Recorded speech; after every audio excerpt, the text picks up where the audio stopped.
آدمی رمضان المبارک میں صبح دیر سے اٹھا، اس نے یہ سمجھا کہ ابھی وقت ہے، اذانیں ہو رہی تھیں۔ اس نے اس خیال سے کہ ابھی وقت ہے، اس نے پانی پی لیا یا کچھ کھا پی لیا، اور عموماً اذانیں جو ہوتی ہیں وہ وقت ختم ہونے کے بعد ہوتی ہیں، تو ایسی صورت میں اس کا روزہ نہیں ہوگا، اس کو دوبارہ روزہ رکھنا پڑے گا۔ لیکن اب یہ شام تک روزے داروں کی طرح رہے، کھائے پیے نہیں۔ روزے کی حالت میں اگر روزہ رکھا تھوڑی دیر کے بعد یا دن میں کسی وقت قے ہو گئی، الٹی آ گئی، ایک دفعہ آ گئی یا دو دفعہ آ گئی، تو اس سے روزہ نہیں ٹوٹتا۔ روزے کی حالت میں حجامت کرانے سے، ناخن کاٹنے سے روزے پر کوئی فرق نہیں پڑتا۔ روزے کی حالت میں خوشبو لگا سکتے ہیں، سر پر تیل لگا سکتے ہیں، داڑھی میں تیل لگا سکتے ہیں، اس سے روزے پر کوئی فرق نہیں پڑتا۔ روزے کی حالت میں آنکھوں میں سرما ڈال سکتے ہیں، آنکھوں میں دوائی ڈال سکتے ہیں، اس سے بھی روزے پر کوئی فرق نہیں پڑتا۔ روزے کی حالت میں کسی وجہ سے انجیکشن لگوانے کی ضرورت پیش آئی، انجیکشن لگوا لیا، خواہ وہ گوشت کا ہو یا نسوں کا ہو، اس سے روزے پر کوئی فرق نہیں پڑتا، روزہ ٹھیک ہے۔ روزے کی حالت میں کڑوے پانی سے، نمکین پانی سے کلی کر لی، جس سے اس کا کھاری پن جو ہے وہ ہمیں منہ میں محسوس ہوا، تب بھی اس سے روزے پر کوئی فرق نہیں پڑتا۔ روزے کی حالت میں بھولے سے کچھ کھا پی لیا، یاد نہیں رہا، پھر فوراً یاد آ گیا اور تھوک دیا، یا کسی نے یاد دلا دیا، فوراً رک گیا، تھوک دیا، تو اس سے بھی روزے پر کوئی فرق نہیں پڑتا۔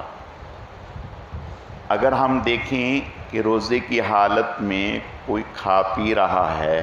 اور ہمیں پتہ ہے کہ یہ بھول کے کھا پی رہا ہے، تو ایسی صورت میں اگر وہ کوئی کمزور ہے، بوڑھا ہے، یا اس کے ساتھ کوئی اور ایسی بیماری ہے، تو پھر اس کو نہ روکیں، اور اگر تندرست ہے تو پھر اس کو روک دیں کہ بھئی آپ کا روزہ ہے، نہ کھائیں پئیں۔ روزے کی حالت میں مسواک کرنے سے بعض دفعہ مسواک کڑوی ہوتی ہے، جیسے نیم کی مسواک،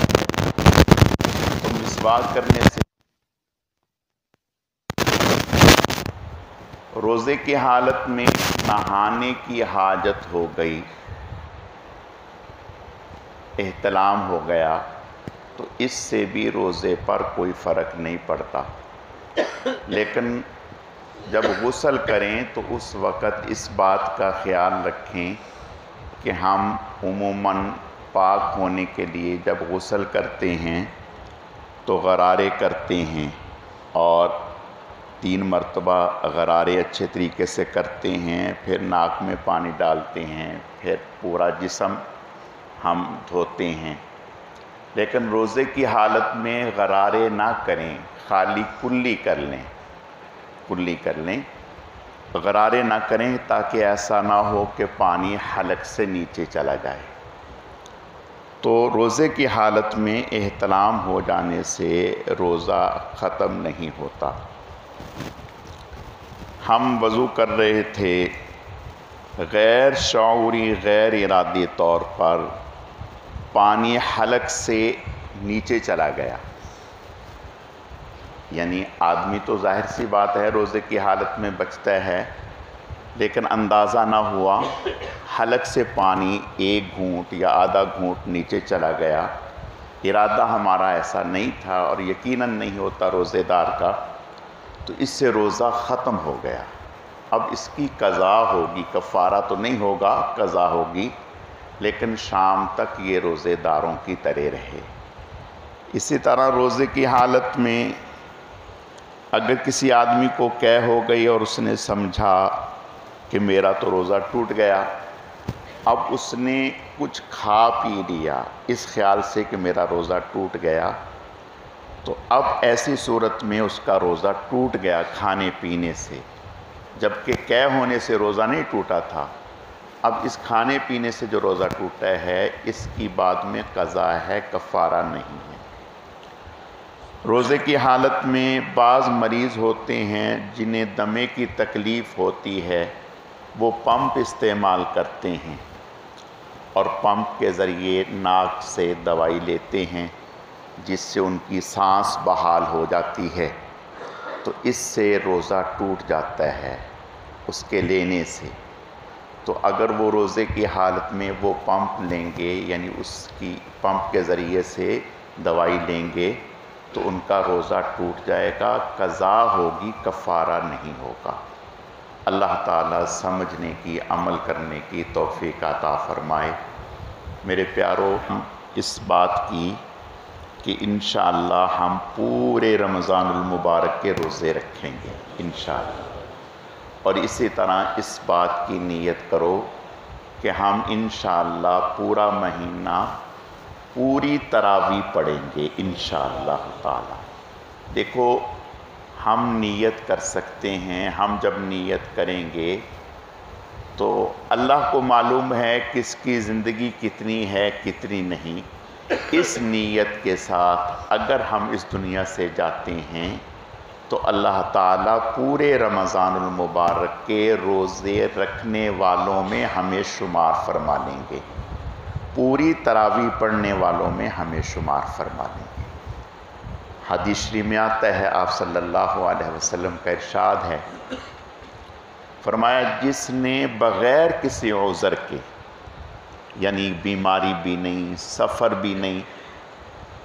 یا کوئی اور ایسا شرعی عذر بھی نہیں، اس نے محض سستی کاہلی کی بنیاد پر روزہ چھوڑ دیا، نہیں رکھا، فرمایا بعد میں پوری زندگی وہ روزے رکھتا رہے، اس روزے کے اجر و ثواب کو نہیں پا سکتا۔ اس سے اندازہ کریں کہ روزے کا اجر و ثواب کیا ہے۔ تو انشاءاللہ ہم یہ نیت کریں کہ پورے رمضان المبارک کے ہم روزے رکھیں گے اللہ کے فضل سے۔